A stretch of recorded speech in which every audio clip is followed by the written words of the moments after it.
అదేగా బీజేపీ ఎన్నికల శంఖారావం రాష్ట్రంలో విజయ సంకల్ప యాత్రకు శ్రీకారం చుట్టిన కమలదళం అని చెప్పి ఈనాడులో ప్రచురించారు. ఎన్నికలకు శ్రీకారం చుట్టింది అనుకోవచ్చా కమలదళం? ఖచ్చితంగా. ఆల్రెడీ మొన్న ఢిల్లీలో 2 రోజుల పాటు బీజేపీ జాతీయ కౌన్సిల్ సమావేశం జరిగినప్పుడు ప్రధానమంత్రి నరేంద్ర మోదీ చెప్పారు, 100 రోజుల టార్గెట్ ఉంది, 100 రోజుల్లో దిగండి, 100 రోజులు ఫుల్ టైం ఇవ్వండి బీజేపీ అమ్మానులు, మళ్ళీ మేము బీజేపీ అధికారంలో అంటే ఖచ్చితంగా 100 రోజుల అవకాశం అని చెప్పారు. కాబట్టి ఖచ్చితంగా శంకరాం పెట్టిందే కాదు, బీజేపీ విజయ సభ అని పెట్టారు, విజయ సంకల్ప సభ అని పెట్టారు, వేరే విజయ సంకల్ప సభ. కాబట్టి ఖచ్చితంగా అంటే రాష్ట్రంలో బీజేపీ ఉనికి కాపాడుకోవడంతో పాటు లోక్సభ ఎన్నికల్లో కనీసం 10 స్థానాలను సాధించుకోవాలి. ఇందుకోసం ప్రచారం నిర్వహించాలన్న ఉద్దేశం చేస్తున్నవాడు పార్టీ శ్రేణులు కూడా ఈ కోణంలో సన్నద్ధం చేయాలి. క్షేత్రస్థాయిలో ఉన్నటువంటి పార్టీ కార్యకర్తలు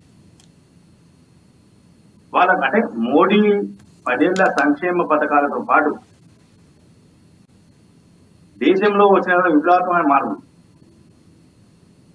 రామమందిర నిర్మాణం విషయంలో కేంద్ర ప్రభుత్వం అనుసరించిన వైఖరి, ఇట్లాంటి అనేక అంశాల మీద ప్రజలను చైతన్యం చేయడం, కార్యకర్తలను కొంచెం దశా దిశను నిర్దేశించేందుకు ఈ యాత్ర ఉపయోగపడుతుంది. అదే రకంగా రేపు మార్చి 9 కానీ 15కు వస్తుందని ఒక సమాచారం.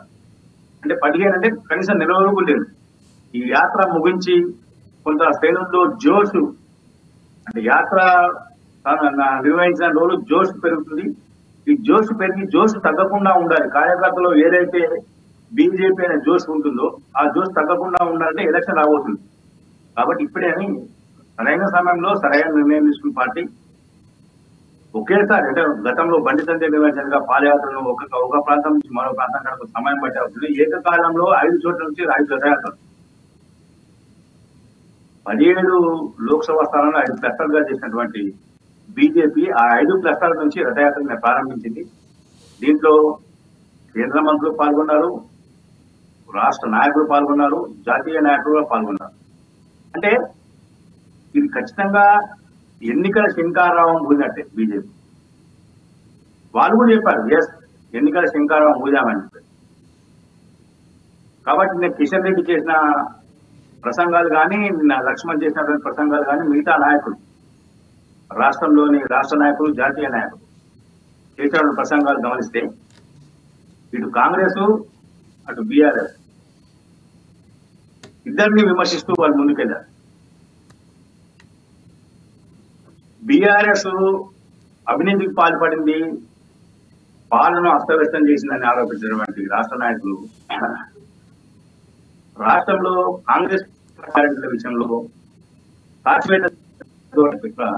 వీళ్ళు ఆరోపించారు. అదేవిధంగా రాహుల్ ట్యాక్స్ రాష్ట్రంలో వసూలు చేస్తున్నారు, రాహుల్ ట్యాక్స్ అని నిన్న కిషన్ రెడ్డి వ్యాఖ్యానించారు. రాహుల్ గాంధీ ట్యాక్స్ వసూలు చేస్తున్నారు రాష్ట్రంలో. ఈ రకమైన అంటే ఘాటు పదాలు వాడుతూ ఘాటు వ్యాఖ్యలతో ముందుకెళ్తారు. కాబట్టి ఎన్నికల శంఖారావం ఉందంటే ఖచ్చితంగా ఎన్నికలకు వీళ్ళు వెళ్ళడానికి సిద్ధంగా అయ్యారు. కనీసం 10 స్థానాలను సాధించుకోవాలి. 10 స్థానాలను దక్కించుకొని మోడీకి తెలంగాణ నుంచి కానుకగా 10 ఎంపీలను పంపించాలని చెప్పేసి పార్టీ నిర్ణయించింది. ఈ నేపథ్యంలోనే ఒకవైపు అభ్యర్థుల ఎంపికలు కసరత్తును చేస్తూనే పార్టీ ప్రచారాన్ని వేగవంతం చేస్తుందని మనం స్పష్టంగా భావించాల్సిన అవసరం ఉంటుంది. ఈ కోణంలోనే పార్టీ నాయకత్వం కూడా జాతీయ నాయకత్వం 24 నాడు రాష్ట్రాలు షెడ్యూల్ ఎక్కడ ఏందంటే లేదు. గతంలో కరీంనగర్ లో ఒక మీటింగ్ అనుకున్నారు, పోలింగ్ బూత్ స్థాయి కార్యకర్తల సమావేశం అనుకున్నారు. దానికి వస్తుందని చెప్పి చివరి క్షణంలో బీహార్ లో పరిణామాల నేపథ్యంలో, పార్టీ మార్పుల నేపథ్యంలో, బీహార్ పరిణామాల నేపథ్యంలో చివరి క్షణంలో ఆ పట్టణం రద్దయింది. మరోసారి 24 నాడు కరీంనగర్ సభకు వస్తారా, లేకపోతే ఈ యాత్రలో ఎక్కడో ఒక చోట పాల్గొంటారా, అంటే ఈ 5 యాత్రలు రథయాత్రలు ఎక్కడో చోట బహిరంగ సభ నిర్వహించే దాంట్లో మాట్లాడతారా, ఇలా అంటే ముగింపు యాత్రల ముగింపు సభకు నరేంద్ర మోడీ వస్తుందని చెప్పేసి ఇప్పటికే జాతీయ నాయకత్వం ప్రకటించింది, రాష్ట్ర నాయకత్వం ప్రకటించింది. కాబట్టి నరేంద్ర మోడీ సభ కంటే ముందు అమిత్ షా రావడం అనేది కొంత క్రియాశీలకము, కొంత